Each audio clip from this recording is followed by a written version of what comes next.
Nathaniel Benjamin Levi Bar Jonah seemed determined to commit every deplorable act a person could. He was a child abuser, police and FBI impersonator, and alleged cannibal. His crimes began when he was just 7 years old, and this is easily one of the most disturbing cases I have ever covered on this channel. I can guarantee that this case is going to deeply upset you, as it deeply upset me just researching it. I definitely bit off a little bit more than I could chew with this one, as it's the darkest thing this channel has ever covered. Given the subject matter of this video, I have no idea how it will perform, if there will be ads on it, if it'll even be shown to people. So I'd really appreciate it if you would like the video, and if you enjoy it, make sure to subscribe. Anyway, viewer discretion is advised. Thank you for being here with me. Let's get into the video. Born David Paul Brown on February 15, 1957 in Worcester, Massachusetts, he was the youngest of 3 children to Philip and Tyra Brown, an aircraft mechanic and housewife. Nathan's troubles seem to have started before he was even born. When his mother was 3 months pregnant, she was involved in a car accident at a red light. She spent the final 6 months of her pregnancy in a neck brace, a grim bit of foreshadowing of the pain that Nathan would inflict upon others. As a child, he was gluttonous, frequently upset, and extremely adverse to being touched. According to Nathan, his father often beat him, sometimes from stealing from siblings, other times simply out of the fear that Nathan might grow up to be gay. But things escalated quickly. During a brief period when the family lived in Florida, Nathan committed his first truly violent act. At just 7 years old, he lured a young girl into his basement with the promise of a Ouija board that could tell the future. Believe it or not, that was a lie. Once alone, he attempted to strangle the girl. Fortunately, the girl managed to scream, alerting Nathan's mother. In hindsight, she probably saved the little girl's life by checking on them, yet Nathan received little to no punishment. And his violent actions didn't stop there. Years later, at the age 15, he went back to his old behavior. This time, he crafted a ransom-style note using letters cut out of magazines, but instead of threatening someone, he used it to lure 2 young boys to a cemetery with the promise of $20 and a surprise. Luckily, the boys' mother discovered the scheme and stopped it before anything bad could happen. Although she did decline to press charges, hoping that Nathan would get some psychiatric help as opposed to getting locked up in jail. Unfortunately, Nathan got away without getting locked up and any treatment. Just a year later, in 1974, Nathan attempted to abduct a 9-year-old Mary Patrone in Woodstock, Connecticut. She screamed and resisted, causing him to let her go. Tragically, she would be the last victim to escape Nathan Bar Jonah without receiving life-altering trauma. Trust me, it gets much worse from here. In March 1975, now 18 and a legal adult, Nathan escalated things once again, this time impersonating a police officer. Using this disguise, he abducted 8-year-old Richard O'Connor on his way to school. A neighbor witnessed the kidnapping and immediately called the police, who quickly located the vehicle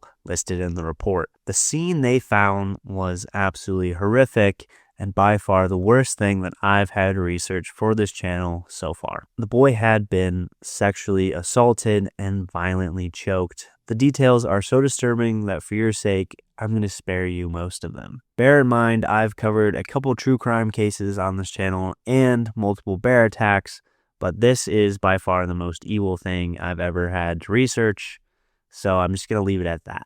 Given the brutality, Nathan was arrested and convicted, and then put on probation. Literally no prison time, and he was able to walk the streets again. This slap in the wrist only emboldened his actions, and sure enough, he struck again. Just before graduating high school, Bar Jonah drove to Hartford, Connecticut, once again impersonating a police officer. This time, he abducted a 9-year-old girl and assaulted her until she began convulsing. Panicking, he dumped her on the sidewalk and fled. Once again, he was spotted, once again, he was arrested, and once again, he was released. This time, even managing to slip past his probation officer, who knew nothing of this assault. If you're frustrated at this point in the video, trust me, I am too, and even doing research into this case, I found that most people were frustrated with the amount of times that this guy was let off the hook.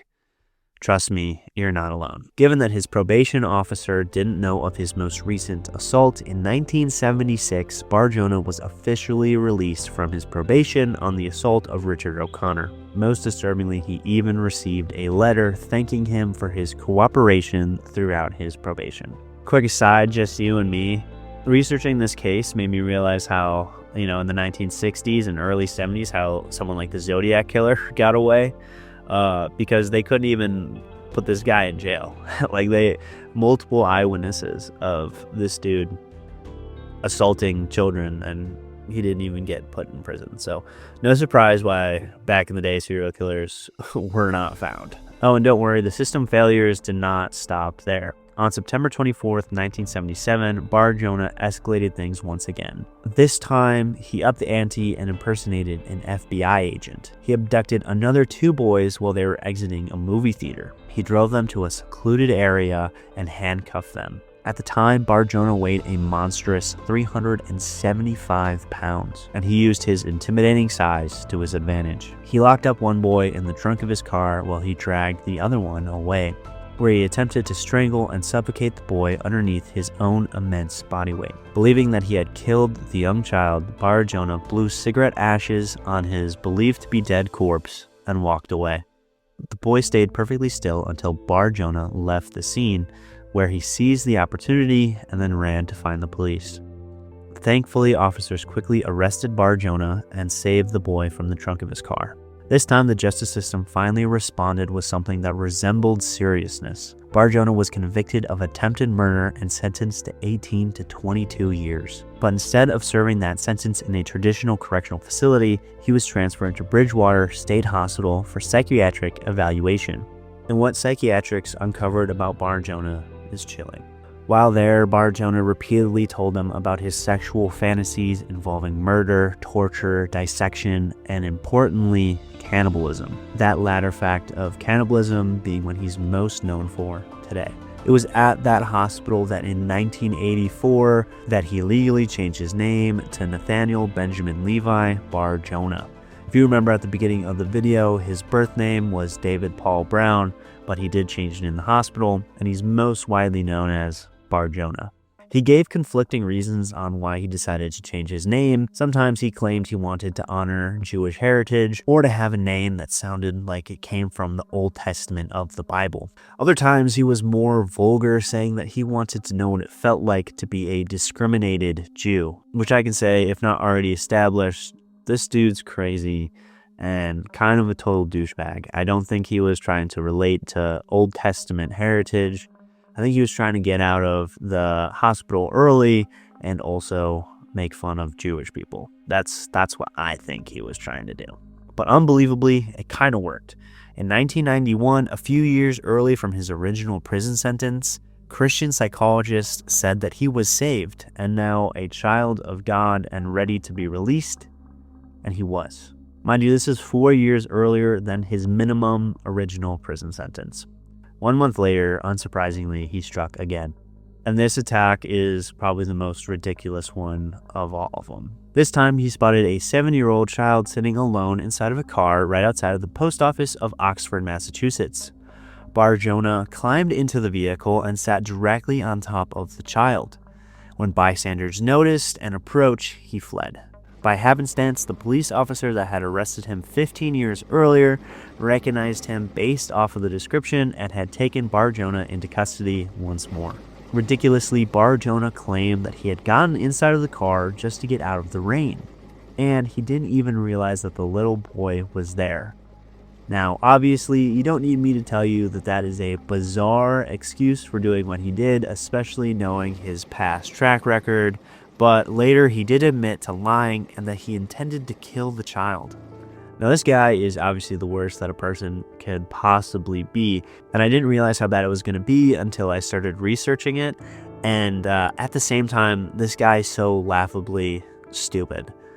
So far, he's gotten caught every single time that he's ever attacked somebody, at least by witnesses. Maybe the justice system didn't come through, but he's been seen every single time and reported. And in these last 2 cases where he suffered the most extreme punishment, his whole plan was to be so fat and to sit on his victim to kill them. Not to mention the fact that he lied about getting into a stranger's car to avoid the rain, which is totally not a normal thing to do, and then just immediately admitted that he was trying to kill the child. This is just absolutely ridiculous, and it gets even worse. Disgustingly for this, Bar Jonah only received 2 years of probation under the condition that he moved to Great Falls, Montana, and never returned to Massachusetts. Which is awesome. Yeah, just pawn him off to Montana, let him terrorize people there, and forget about him. Great job, Massachusetts. Now, he was sent to Great Falls, Montana because his mom begged them to put him on probation and live in Great Falls, Montana with his sibling at the time. So it wasn't targeted towards Montana, like just, yeah, throw him in Montana.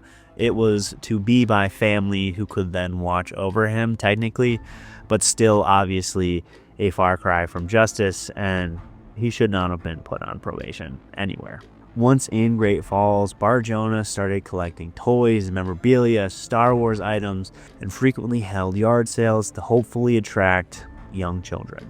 In December 1993, he was accused of molesting a boy that he was babysitting. Bar Jonah's defense: if he had did anything along those lines, he would have killed the child.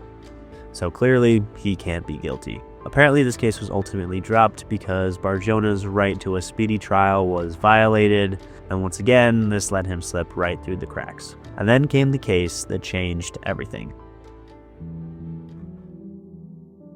On February 6, 1996, 10-year-old Zachary Ramsay left his apartment that he shared with his mother around 7:34 a.m. to walk to elementary school. He followed his normal route, cutting through an alleyway near North 4th Street in Great Falls.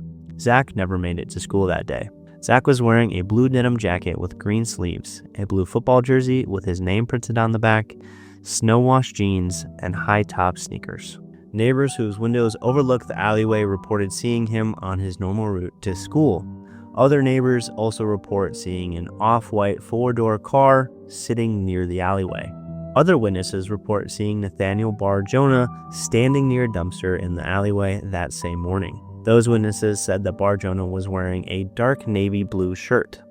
Given his history, it's likely that he was wearing that to impersonate a police officer. When Zach didn't arrive at school, officials contacted his mother. With no other students missing, alarm bells already started ringing. By that afternoon, a missing persons report was already underway.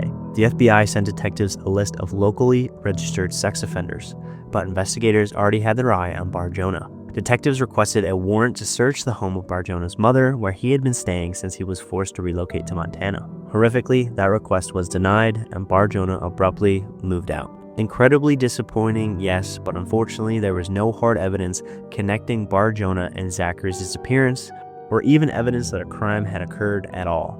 It was also clear at the time that the community didn't want to give up hope that Zach could still be alive. On December 13, 1999, Bar Jonah was spotted outside of a grade school wearing a dark blue jacket and a knit cap, carrying 2 cans of pepper spray, a toy gun, and a toy badge. Detectives and the Montana Attorney General charged Bar Jonah with impersonating a police officer and concealing a weapon. Finally, on December 15th, a judge approved a search warrant for his new apartment and his mother's home. Inside, the police found a coat containing toy badges, a stun gun, and a baseball cap that read Security Enforcement. Disturbingly, they also found a ceiling-mounted pulley in the kitchen. They also found 2 albums filled with cutouts of young children from magazines and, even worse, local yearbooks. When it was all said and done, police took 55 boxes worth of evidence from Bar Jonah's apartment. And trust me, the deeper they dug, the worse it got. Further investigation revealed that Bar Jonah had access to his mother's white car, which matched the vehicle seen near the alley on the morning of Zachary's disappearance. Detectives also learned that Bar Jonah's family was out of town that day for a funeral, and Bar Jonah himself was off of work. A second warrant uncovered even more disturbing material. Detectives found a list titled Lake Webster, containing 54 boys' names, later identified as boys from Bar Jonah's youth in Massachusetts, including 3 that he had been convicted of abducting in the 1970s. Zachary Ramsay's name appeared in the list as well. Written right next to it was the word dead. Investigators also found dozens of news clippings around Zachary's disappearance. Hundreds of thousands of photographs of children were recovered, along with undeveloped film containing sexual images of Bar Jonah and 3 unidentified boys. Detectives were able to identify and locate these boys, finding out that they lived directly above Bar Jonah. The boys' ages were 5, 9, and 13. Bar Jonah befriended these boys and quickly groomed and started abusing them. It was what these boys told police that finally gave them enough evidence to put Jonah away for good.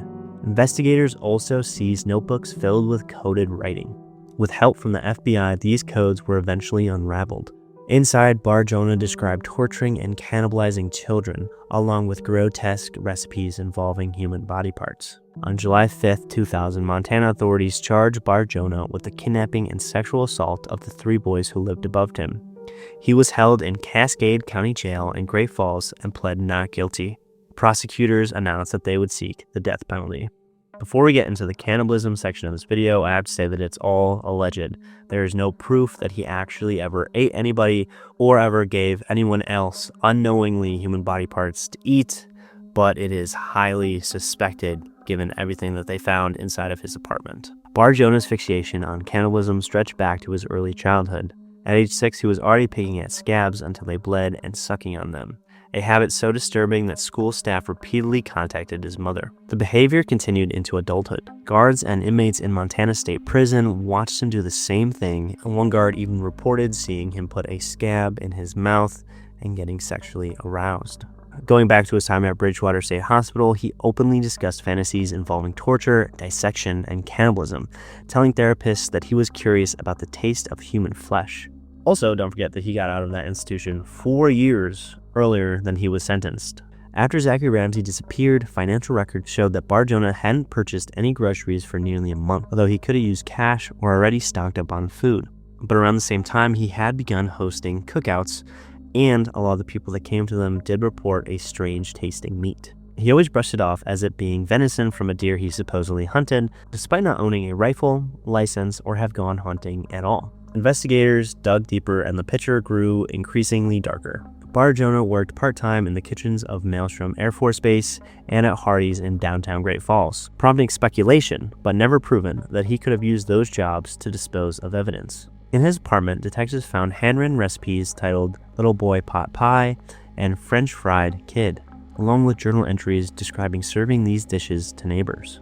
A search of a former residence uncovered 21 fragments of human bone buried beneath the garage, later identified as belonging to an unidentified African-American boy between 8 and 13 years old. DNA confirmed the remains were not Zach's, and they didn't match the human hair found in Bar Jonah's kitchen. When investigators attempted to examine the sewer pipes beneath the house, the owner told them that the entire system had been replaced after Bar Jonah moved out because the pipes were constantly clogging. Bar Jonah was ultimately prosecuted on the abduction and molestation of 3 boys and convicted of the kidnapping, aggravated assault, and sexual assault, including charges that he had tortured one of the victims and suspended them from the ceiling.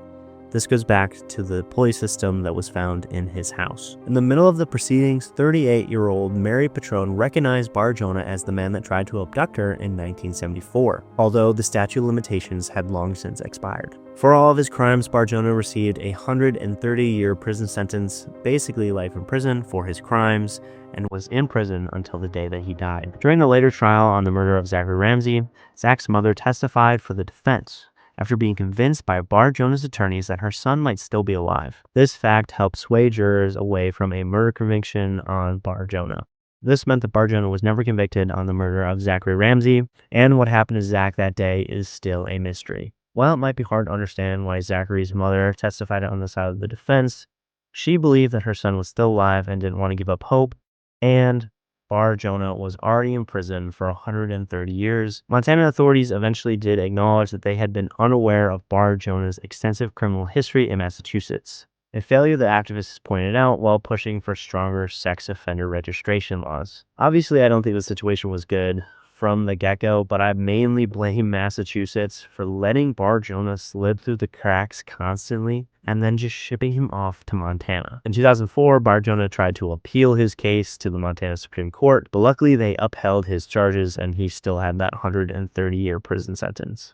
On April 13, 2008, prison staffs found Bar Jonah unresponsive in his cell. He had been in declining health due to his weight, and a postpartum examination revealed severe arterial blockage, and a fatal heart attack was his final cause of death.